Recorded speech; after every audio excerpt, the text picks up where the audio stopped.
the National Press Club President of Timor-Leste, José Ramos-Horta. On the 25th anniversary of Timor-Leste's historic independence vote, the President will reflect on the need for respect and cooperation to secure the region's stability. José Ramos-Horta with today's Press Club address.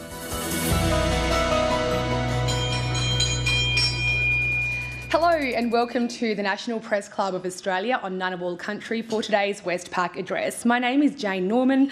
I'm the ABC's National Regional Affairs reporter and a director here at the club. We are honoured today to be joined by the President of Timor-Leste and Nobel laureate, José Ramos-Horta. As mentioned, he's marking the 25th anniversary of Timor-Leste's historic vote for independence. President Ramos-Horta will reflect on the importance and fragility of national independence and how the stability of the Asia-Pacific region relies on respecting each other's differences and confronting shared challenges together. His visit also comes at a time, a delicate moment I should say, in critical negotiations between Timor, Australia and a consortium of resources companies over the future of the Greater Sunrise gas field development, a project decades in the making. An independent study is being finalised which could help determine whether the Timorese government's stated desire to process the gas onshore is feasible or not. I'm sure there'll be lots of questions on this issue. You can join the conversation on Twitter. Our handle is @PressClubAust. Our hashtag is NPC. Please join me in welcoming President José Ramos-Horta.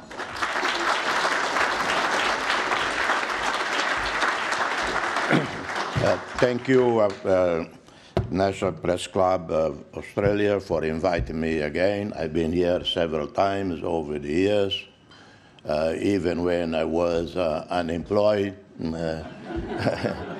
and you welcomed me. I have a terrible sense of humor. A year or 2 years ago, I was in Melbourne, Victoria Uni. I walk in, I said, I was among the earliest to arrive. I sat front row, and there was a young Asian student behind me, and she asked, I greeted her, and she asked what I do, where I came from, and so on. I said, well, you know, I'm a homeless person. I live outside. Usually I sleep, rest at the gate of the university. They're very nice, they let me stay there. And when there is an event, they invite me to come and attend. Anyway, then came the presentations. Someone introduced me and called me to the podium. The poor lady, the poor student was so embarrassed. Anyway, but former late Foreign Minister Ali Alatas, Indonesia, great diplomat. We became friends in the end. But once annoyed about me, annoyed with the media, always asking whether he was going to meet me or not, etc. That was in Geneva or in New York. He answered, Ramos-Horta is an unemployed agitator. When actually I look at the definition of unemployed agitator, he was right actually, because I didn't have a salary, so by definition probably that's it, because he was unemployed. Agitator, yes, that's what usually I did. So I was very pleased that even when I was an unemployed agitator, the National Press Club always invited me to come. Years back, 20 years ago, I was here. And today, I just want to share with you where we are 25 years after the referendum in Timor-Leste, and the successes and the failures. Even the successes, some in the Australian media trying to because they're disappointed that after all they turn out to be wrong in their prognosis about the future of Timor-Leste. That unrealistic, it will never be independent, blah, blah, blah, all of that. And then we became independent. They get very disappointed, embarrassed. And then they try to prove how it has been a mistake after all. Failed state, etc., etc. Anyway, let me tell you facts about Timor-Leste today. A, we are at peace with ourselves, with our neighbors, with the world. We pursue a process of national healing, healing the wounds of the past, the wounds of the body, easier to heal, heal the wounds of the spirit, of the mind, of the soul, much more difficult. But we succeeded. I have traveled around the world, 135 countries, and when I travel, I do study. Before I go, during my time there, and after. I've been to Bosnia way back soon after the war. I was invited there. I was in the Middle East. The ambassador of Palestine is here. Palestine, which we recognized in 2004 as when the Palestinian Authority, the PLO, declared independence, we recognized, established diplomatic relations. And being there to Israel, I met with Shimon Peres, he invited me, I went, we were friends, I met with Netanyahu, I met with someone I watching on television, I would never want to meet this guy, the then Foreign Minister Lieberman, who apparently before he migrated to Israel, he was nightclub security in Moscow. I met with the head of Knesset. I met with Ehud Barak, the then leader of the opposition. I think he still is. Met with the head of the whole Israeli Navy. And as it turned out, I was surprised. He was Chinese, ethnic Chinese. But he was Israeli, he was Jewish. And anyway, then I insisted with the Israelis, I want to go to Palestine. Initially, when I first approached, they were not very impressed. And they said I would have to go to Paris, to Amman, and then fly. I said, listen, I don't have a special plane. And we are friends or aren't we friends? So just let me go. And they allowed. So then I went, and Timor flags, hundreds of Timor flags were all on the side of the streets from the security point where I was dropped by the Israeli security, hand over to our friend, Ambassador Abdallah received me there, and then to meeting with the Palestinian leadership, including Abu Mazen.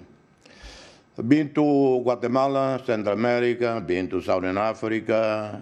I did hostage mediation in '97 in Colombia, in the jungles of Colombia. 15 hostages had been taken by ELN. And then I was asked by UNICEF, so that's before Timor independence. I managed to secure their release. And when I met with them, I'm making the story very short, because it was more convoluted than that. And I told them, I said, listen, I'm not an American, I'm not German, I'm not Japanese, and this is only to say I have no money. So I'm not going to pay you.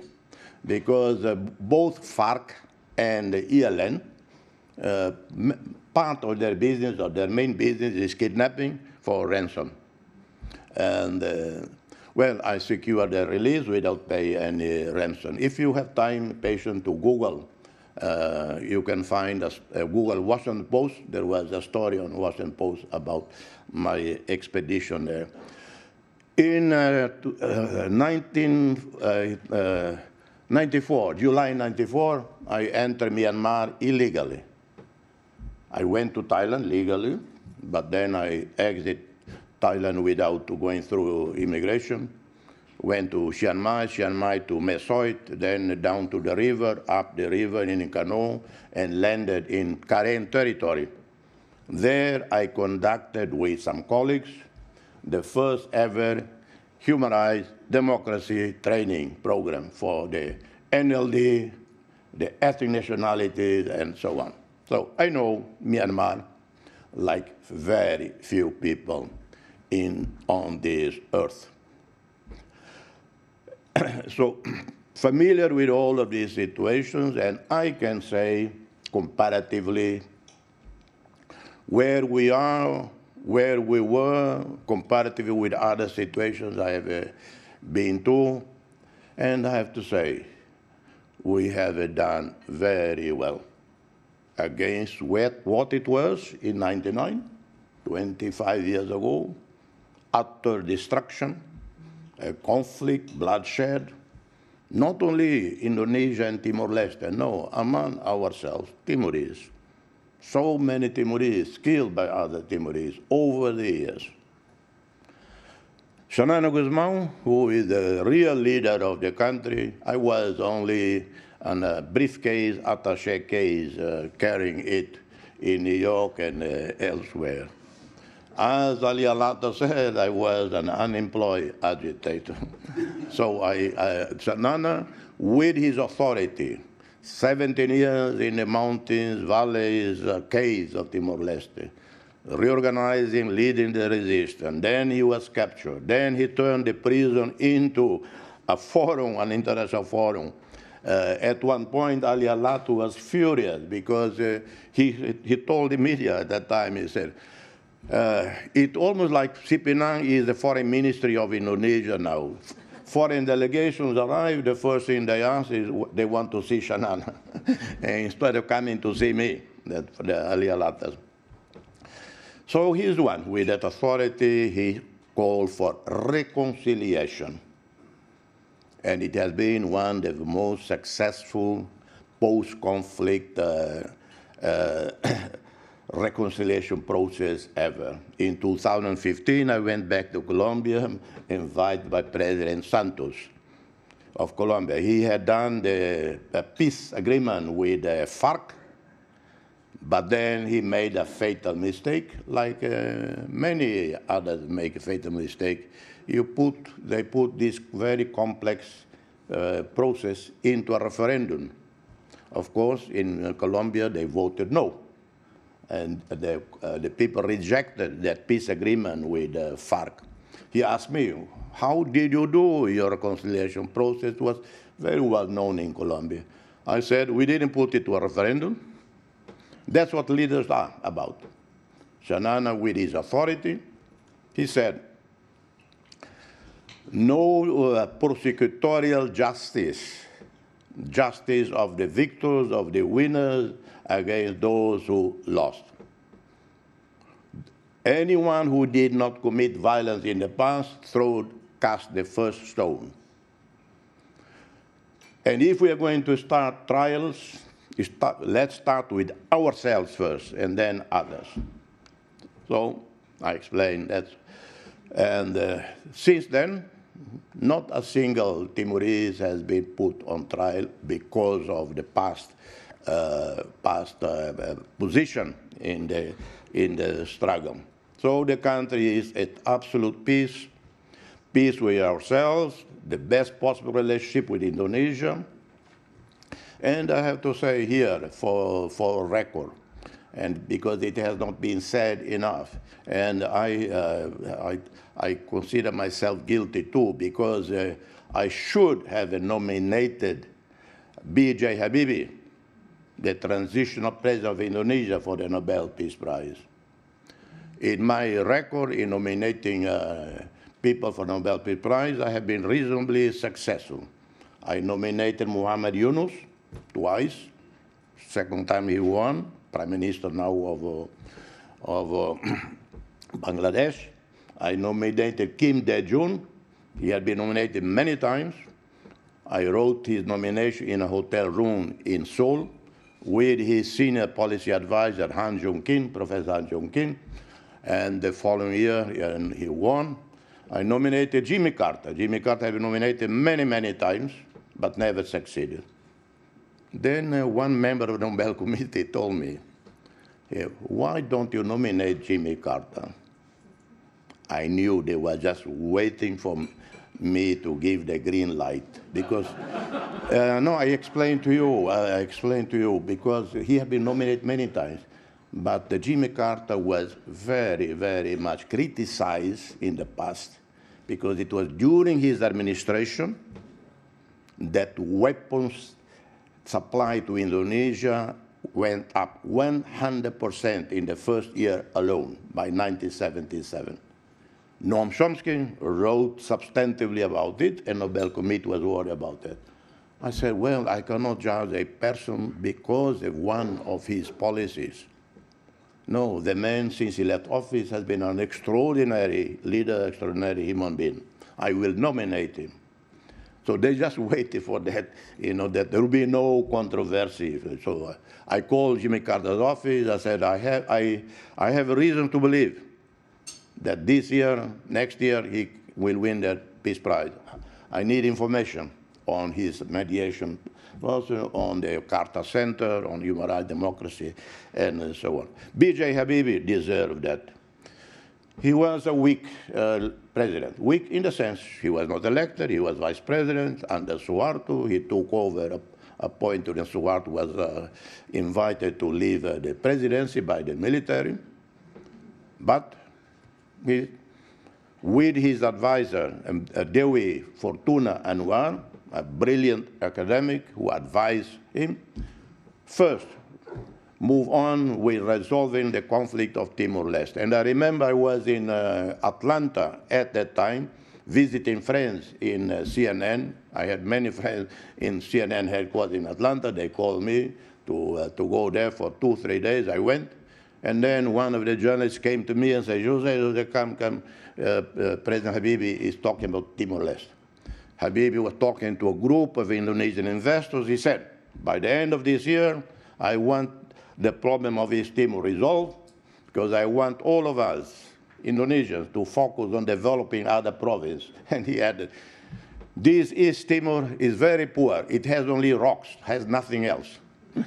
Actually, a year later, when I traveled back in my country, rocks everywhere, I said, God, Habibie was really right with these rocks everywhere, yeah.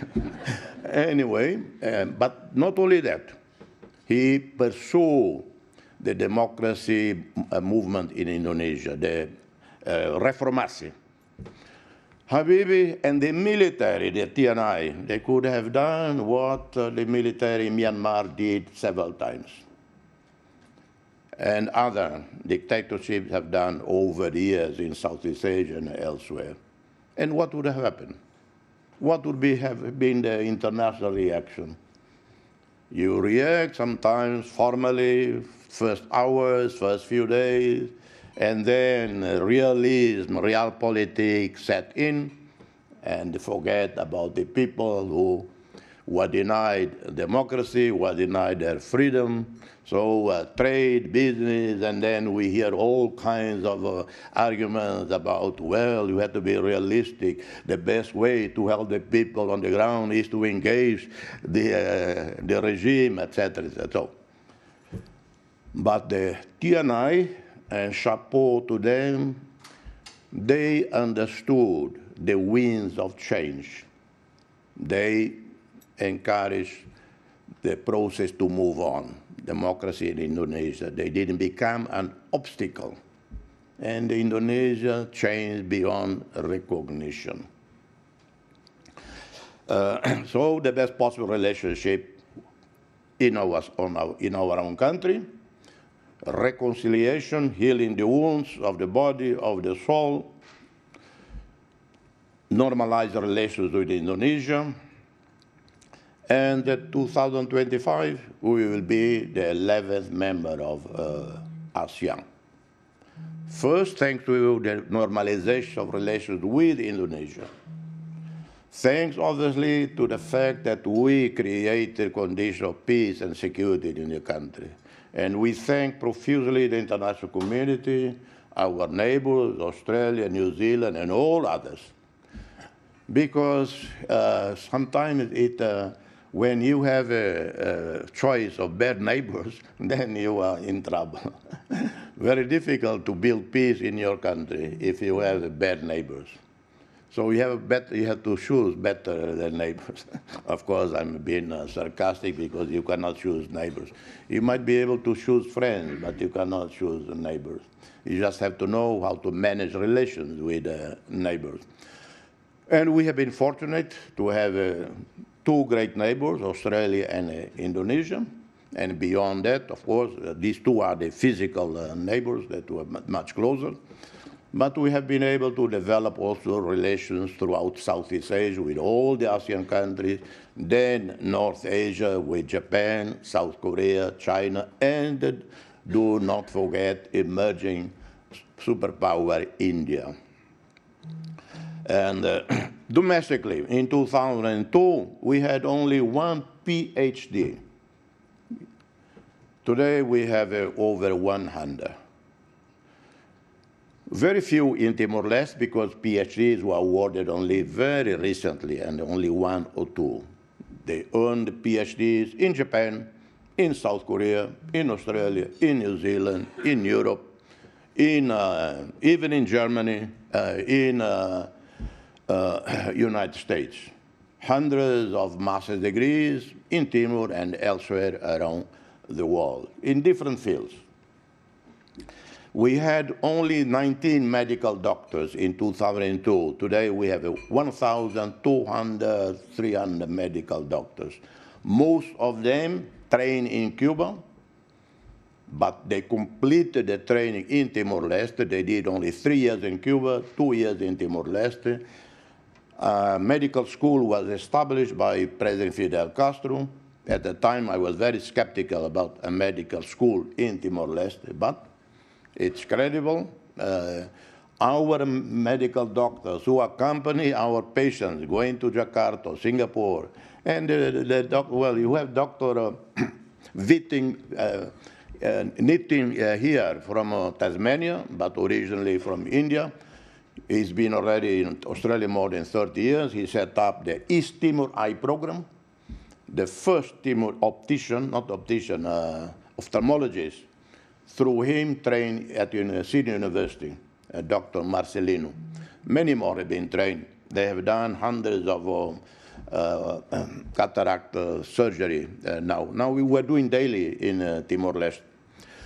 We had electricity barely in Dili, only in Dili and very barely. Today cover 96.1% of the territory, and that data from 2021. Maybe currently, I would say maybe 98% of the territory. Of course, not a great power supply because it's based on diesel, very expensive. We are trying to move to gas, slowly also into solar and other renewable. But for renewable, it will take some decades to complete. We have had a life expectancy in 2002 at independence was less than 60. Today, about 70. And I hear all the time, I don't understand, dear Excellency, dear friend. When you are journalists, you go to a country, like if I go to a country, I read, I research. And nowadays, very easy. You go to Google, no? And you get all the... Sometimes I even ask my 4-year-old grandniece. She's the one who Google things for me. And I've complicated economic studies. I ask her, Sarah, can you Google this for me? And then, of course, I just give her 2 scoops ice cream, and she's happy. And instead of paying, thousands of dollars to a consultant who also just download from the same source as my niece does. And anyway, I was going to, the other day, a journalist asked me to talk to me about unemployment in Timor-Leste. God, she cited a figure. I said, listen, okay, let me read to you unemployment here, Unemployment, first let me clarify to you what unemployment means. Some of you here probably didn't study economics, so you might not know. Unemployment refers to the share of the labor force that is without work, but available for and seeking employment. That's quite obvious. Timor-Leste unemployment for 2022 was 1.79%, a 0.55% decline from 2021. Timor-Leste unemployment rate for 2021 was 2.34%, a 4.45% decline from 2020. So I don't know where they get all these figures, 20%, 25%. They just made them up. Because if they go to Google, you cannot find these figures. And youth employment, they talk about 50% youth. Excuse me, we have 40,000, 50,000 university students. In 2002, we had one university with only less than 10,000 students. Today, we have 18 universities. Of course, I have to say, I disagree with it. Too many. Singapore, which is a superpower, has only 5 universities. Laos, similar to Timor in terms of economics, 3. We have 18. We open up universities like you open a takeaway business. And I'm totally against it. But anyway, we have that, and the total population is, student is about to 40,000 if you count the active students. If you count those that are not active, it's up to 60,000. Thousands in Indonesia studying. Officially 4,000 Timorese studying in Indonesian universities.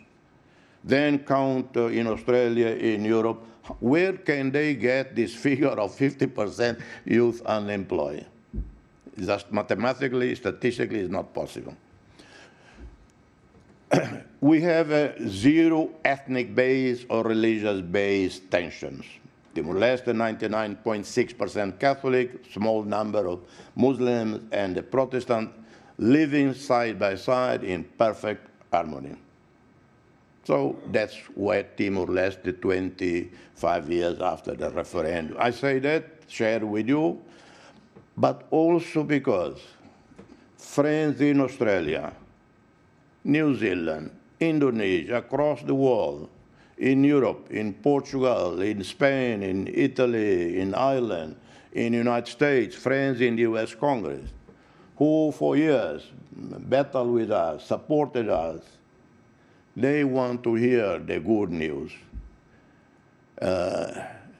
And because people spend so much energy, so much faith, in the Timorese people's right to self-determination, and then when independence comes, civil war, violence, corruption, yeah, it's a thorough disappointment. So we have not failed our own people. We have not failed our friends. I will be, we are also very active internationally.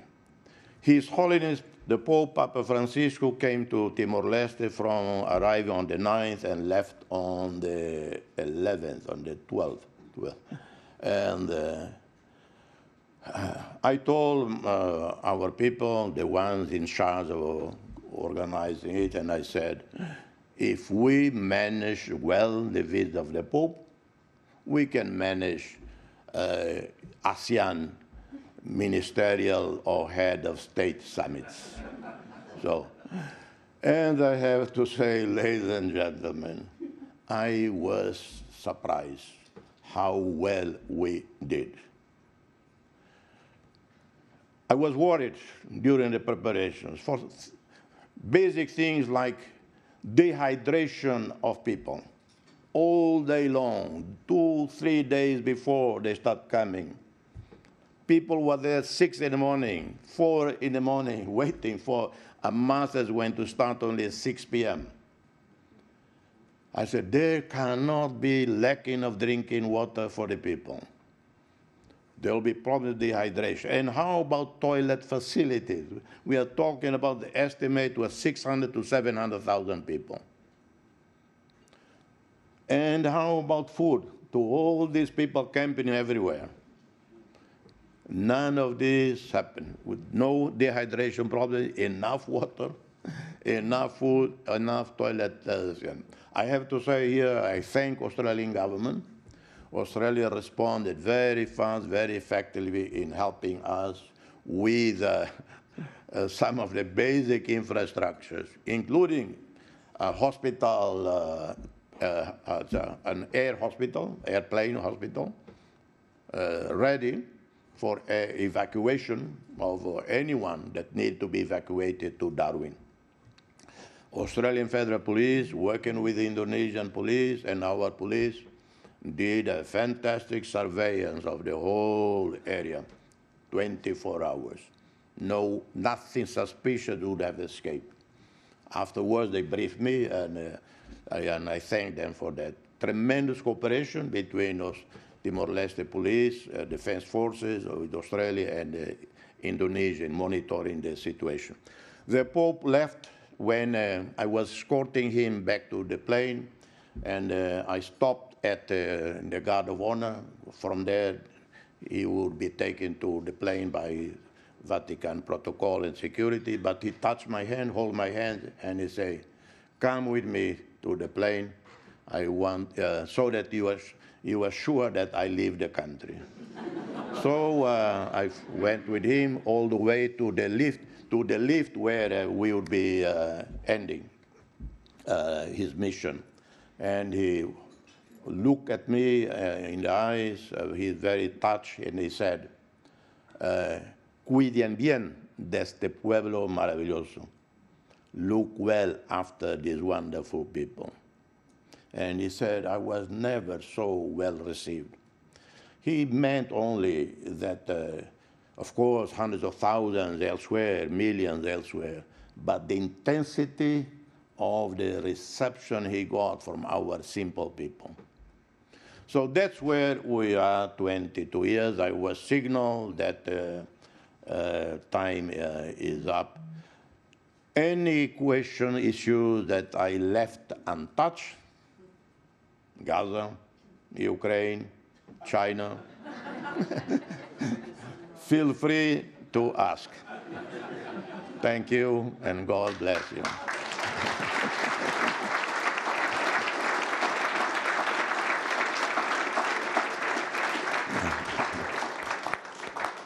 President, thank you so much for your speech. I'm not sure there'd be many speakers who can give such a sort of detailed, illuminating and entertaining speech off the cuff as you've just done.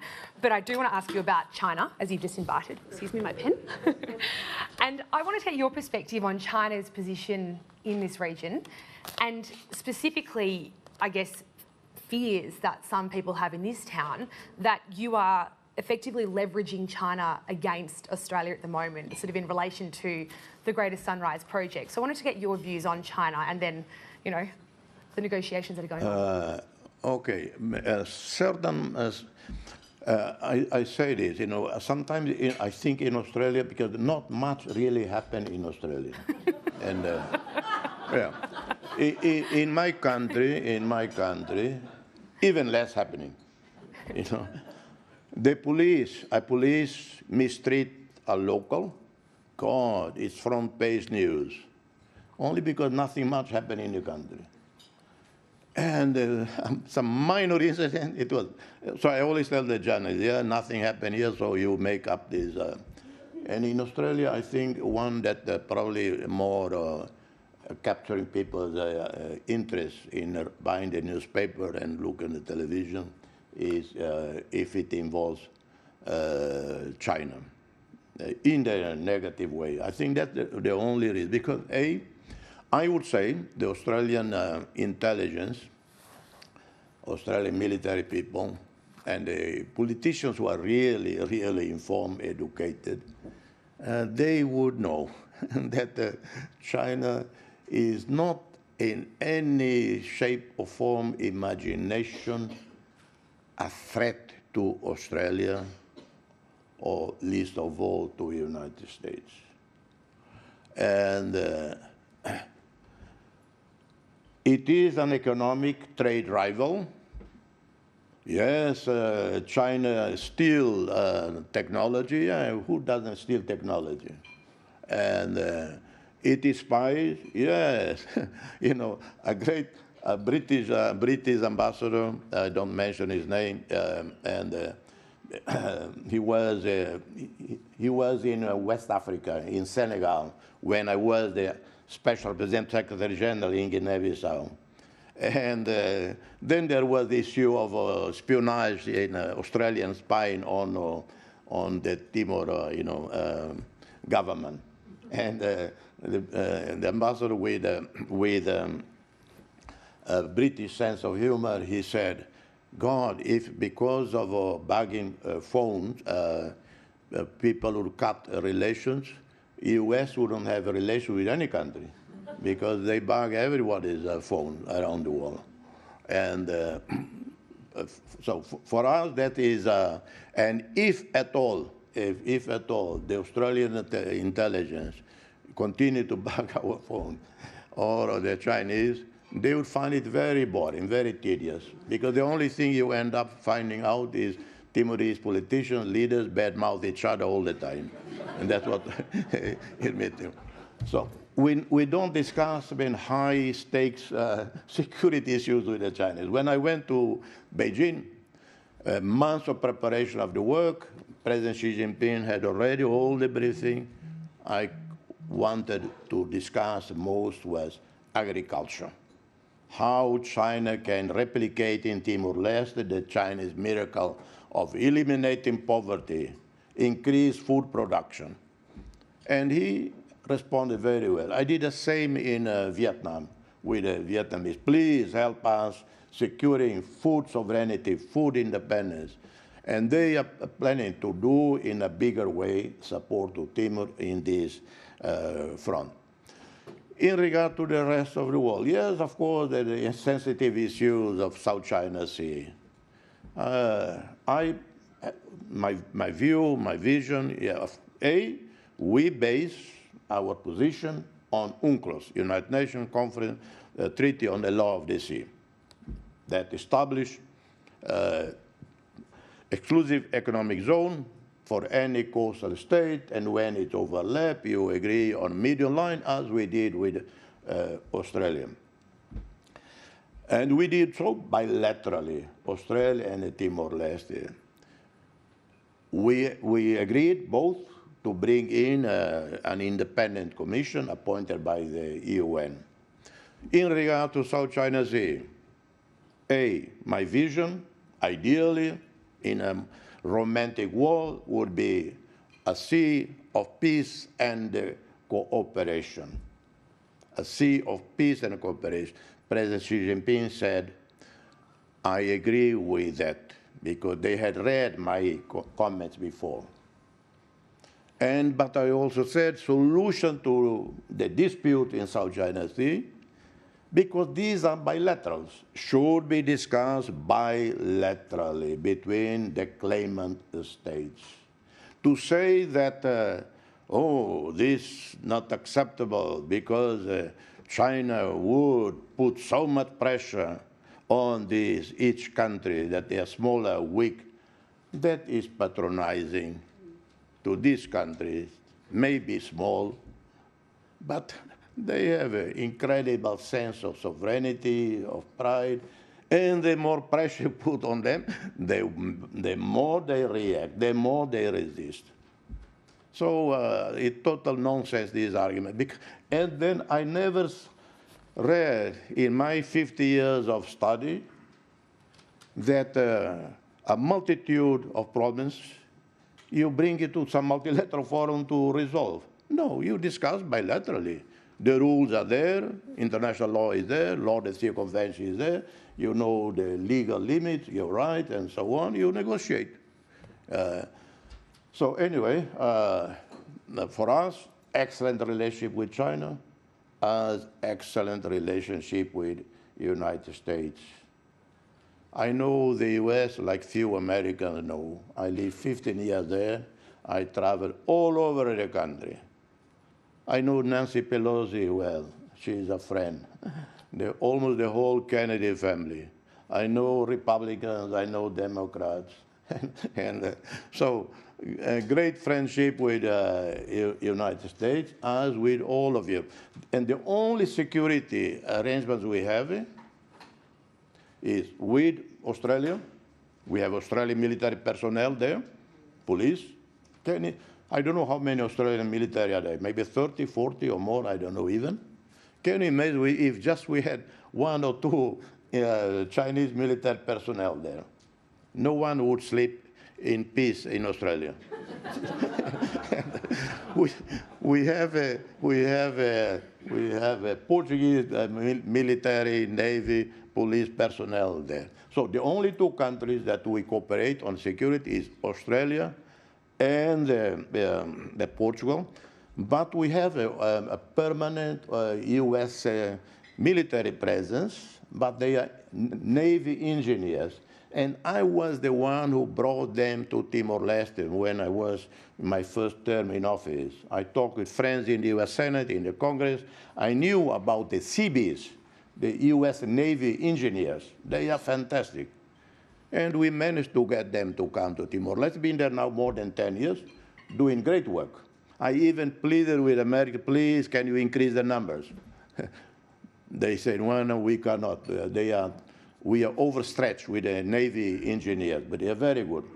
So anyway, leveraging on the Greater Sun, yeah, of course. You call it leverage, but we say we look for partners.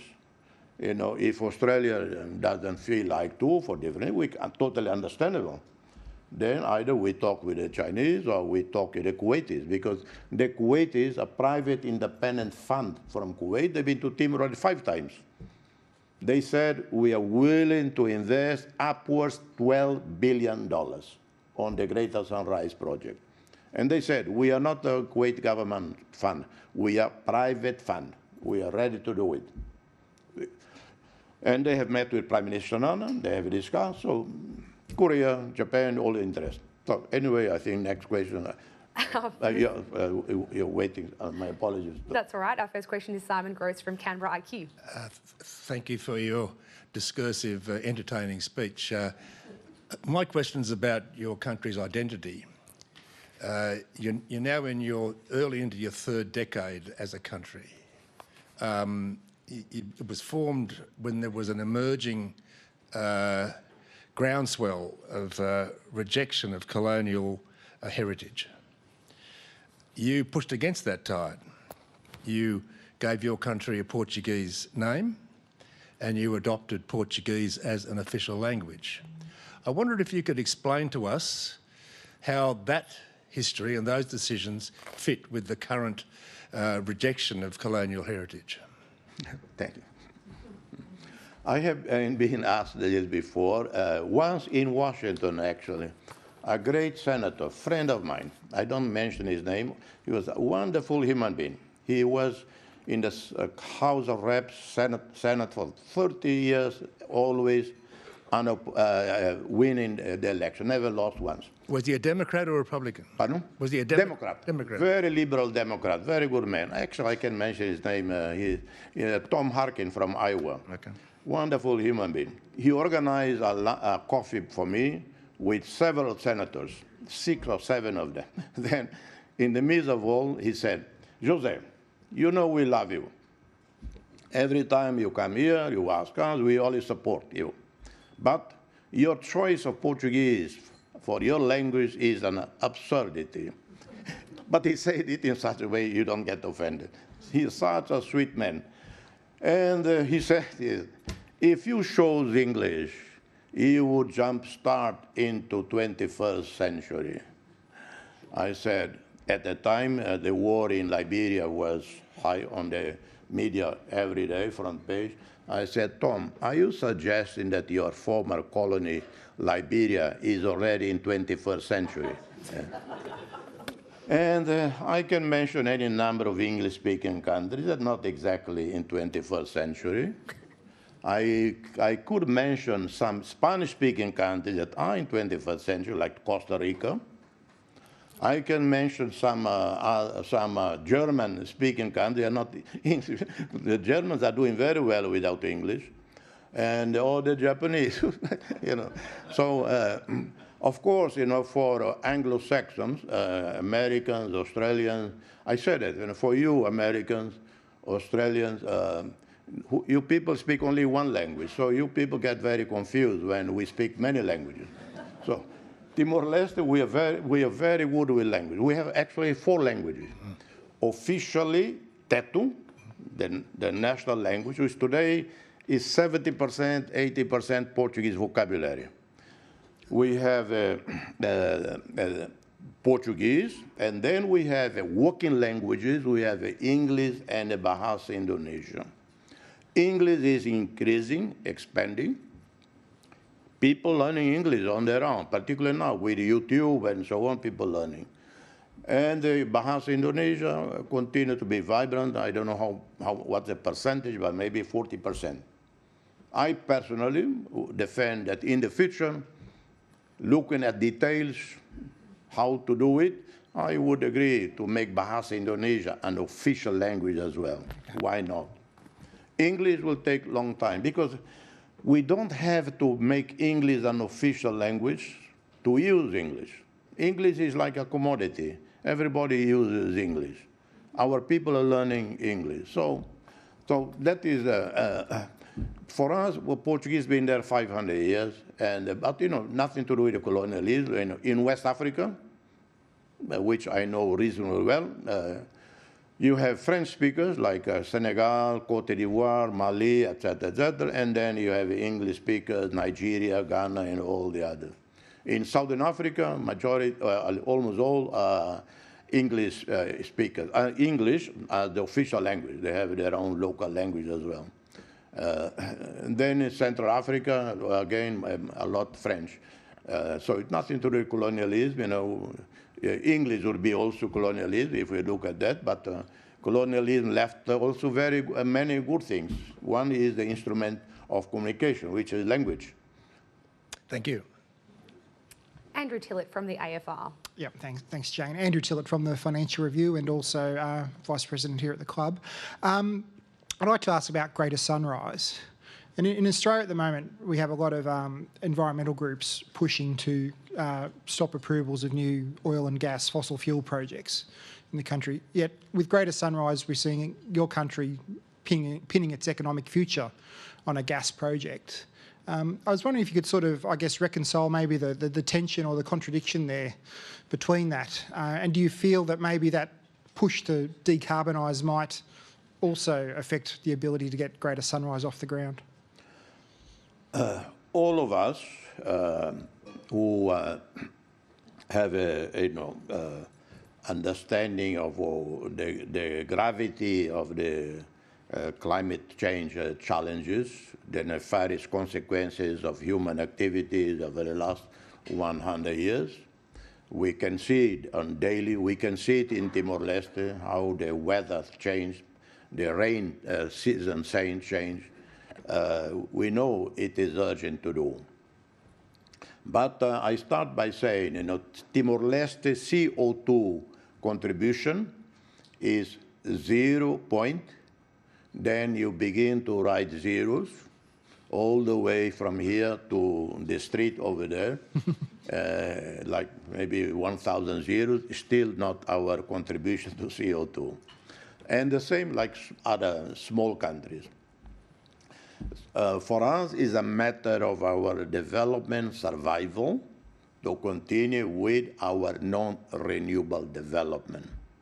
But we're already working on renewable energy. I hope that our government soon sign a project. It is a private initiative, French and Japanese, for a major solar energy project in Timor-Leste. They are just waiting for the final signature of Timor-Leste. For us, it's also pragmatic to use renewable because right now, diesel costs us 24 cents a kilowatt, one of the most expensive in the world.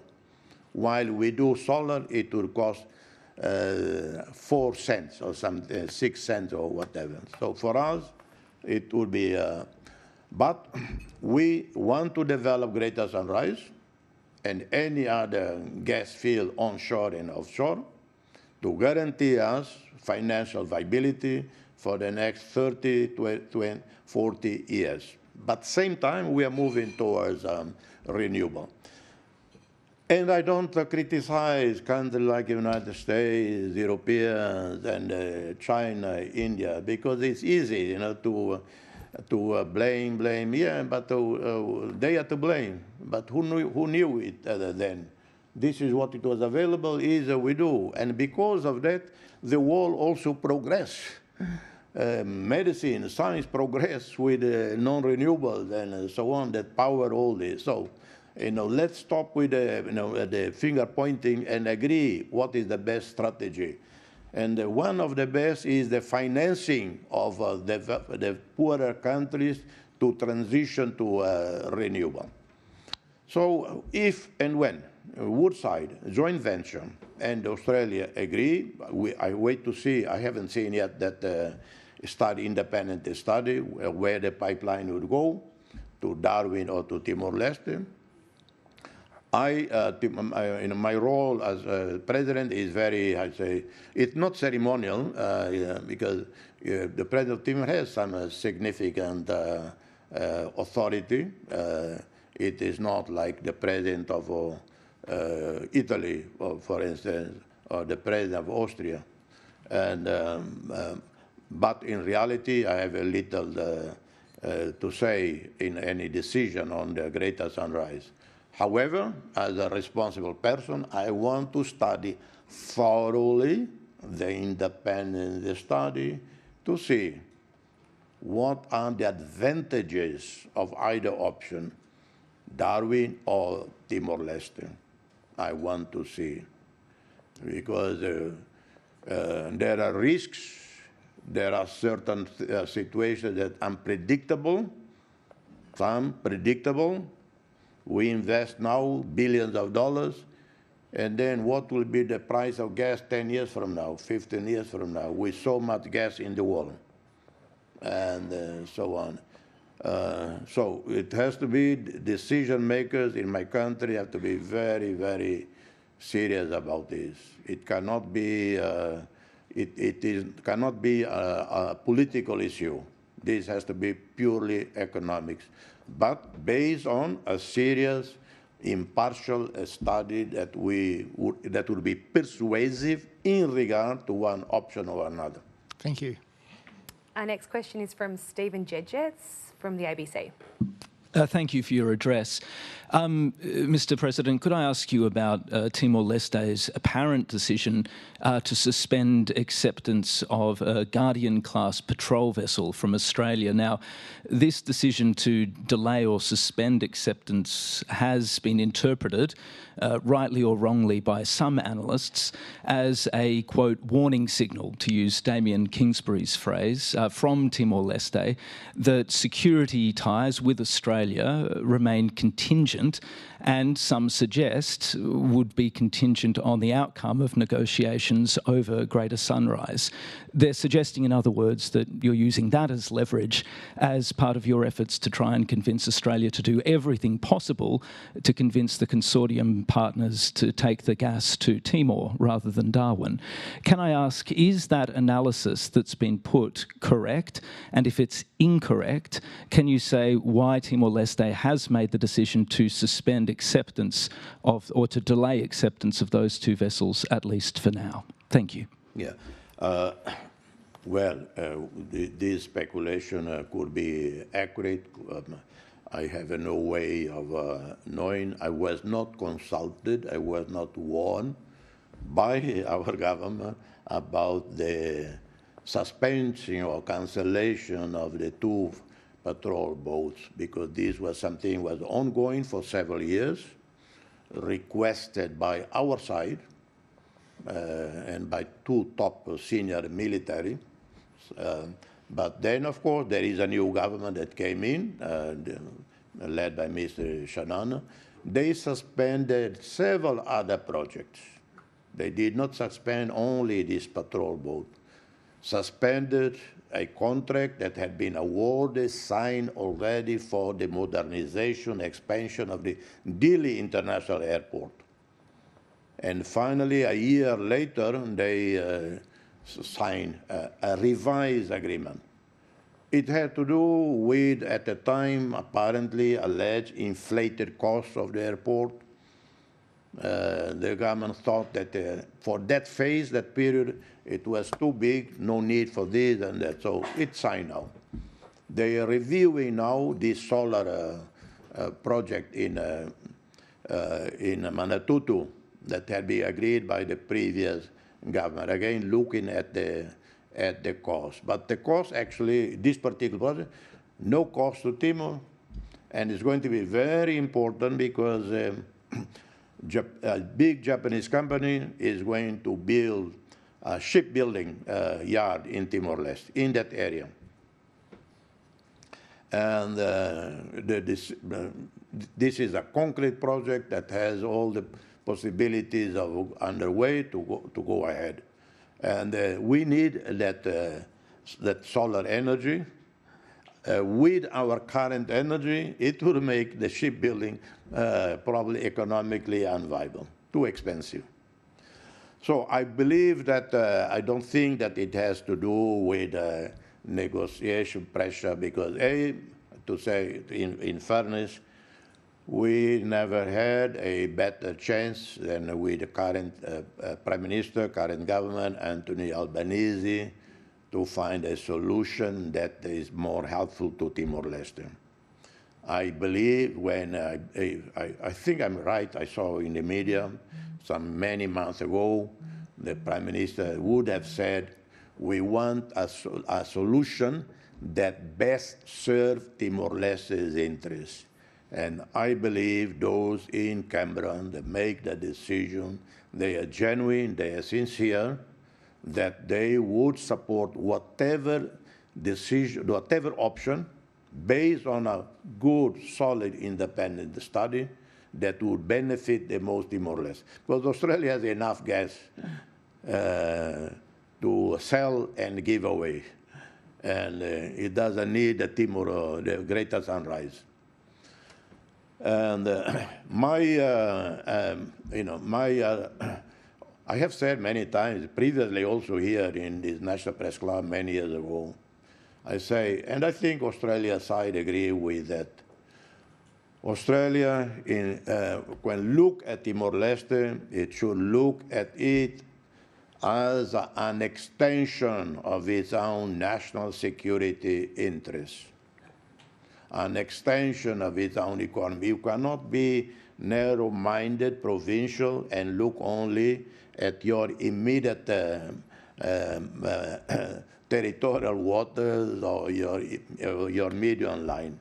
You have to have a look at the broader region, to have a stable, peaceful, and prosperous region.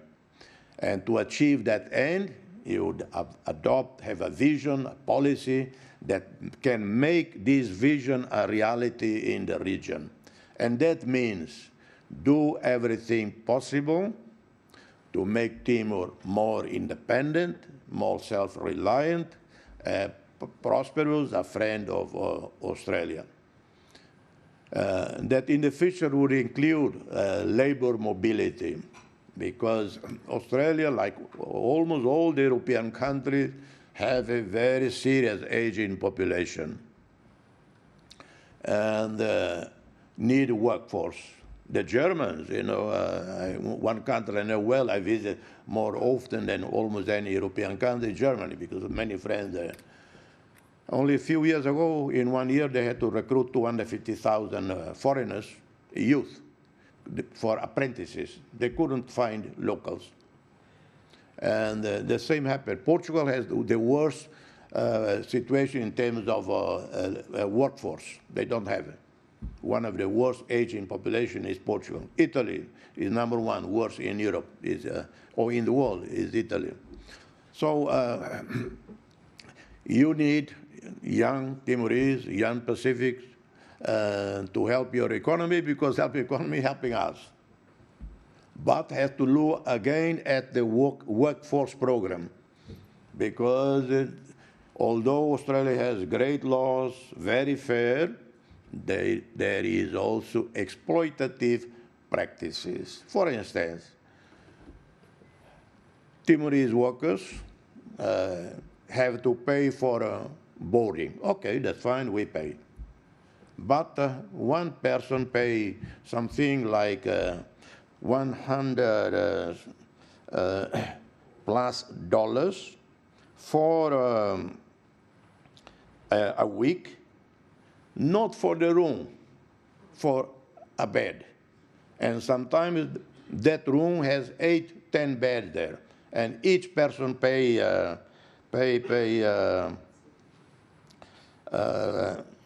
like I have here all the data. It turned out like is that a specific case? A particular dormitory for 8 people with bunks turned out to cost a week $700, more expensive than Tokyo. And so exploitative. And they have to pay for the bus transportation. It's not like, you have a Greyhound bus with air conditioning and television, and you pay to go to work.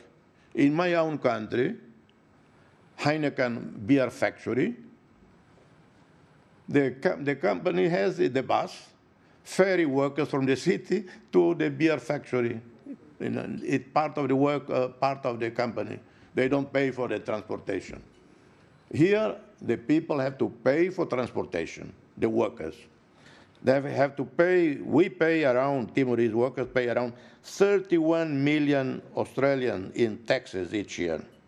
This is 37% of Australia's 83 million budget to Timor-Leste. 3,800 Timorese workers spend $90 million on annual living expenses in Australia. So we need that. This program help us, help our economy, but it has to change. It's unfair. That is exploitative. Timorese people living in the UK, and it is not a program like this. People went there. Now we have 30,000 Timorese in the UK, of which maybe 20,000 are working.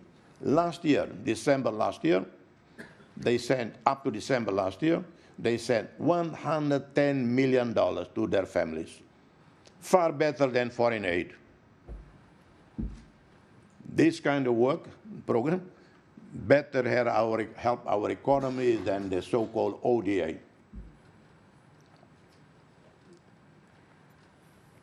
We have time for just a couple more questions, but just on the PALM schemes, you're saying it's exploitative. Have you had any recent discussions with the new IR Minister Tony Burke or the new Ag Minister Julie Collins about this, expressing your concerns? Sorry?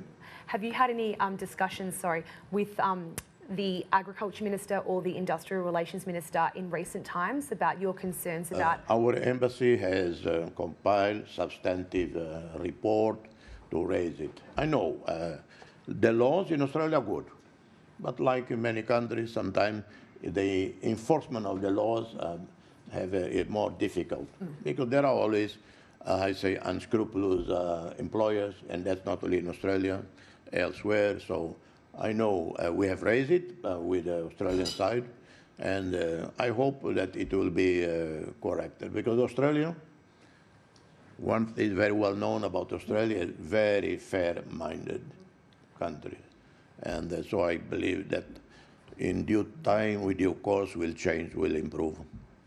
Right, Peter Harcher from the SMH and The Age. Thank you. You mentioned that Ali Alatas, when he was the Foreign Minister of Indonesia, said that East Timor had nothing but rocks. You're standing in a country which ourselves, we've had problems in Australia graduating beyond a rock-based economy. We call it iron ore and other minerals. We are still, after 2 centuries, riding the cycle of commodity exports. But can I ask you about Timor-Leste's plans? What are your economic plans and prospects beyond rocks, beyond Greater Sunrise, and beyond the labour mobility and remittances-based system that you've just referred to? What's the outlook? What are the plans? Thank you. We need the ongoing development of our non-renewable to help us doing the following. which we have been doing the last, I would say, since 2011, when we adopted the National Strategic Development Plan. It is a 20-year program, 2011 to 2030. Our vision is what to achieve by 2030. To finance this strategic development plan, we needed the money, revenues from Undan. We have built thousands of kilometers of seal roads around the country. That's our own money from the petroleum fund, not from donors. Japan is the only one that built few kilometers. 90% of the roads built by us. Australia has helped now more rural roads. That's very important. We are the ones who finance 100% this very expensive electrification of the country with diesel. We could have done cheaper with heavy fuel, heavy oil, more pollutant, and much cheaper. Indonesia, they're still using that. In West Timor, they use heavy fuel. We are not using, we are using diesel, and we want to move to gas, at least cleaner. What we want to do, first build infrastructures, address public health issues. We eliminated malaria. Malaria non-existent in Timor-Leste today. We still have dengue. Yesterday, WHO came with the news that Timor-Leste is confirmed, have eliminated this very, very debilitating disease that carried by mosquito, enter into the bloodstream, and very fast the person is debilitated. This has been eliminated, confirmed. Already eliminated a few years ago, but only now, several years of this disease not happening, it officially eliminated. Lepra, an ancient disease in Timor, medically is already eliminated. However, there are still cases, although medically speaking, when you have less than a number per 10,000, it means medically no longer exists.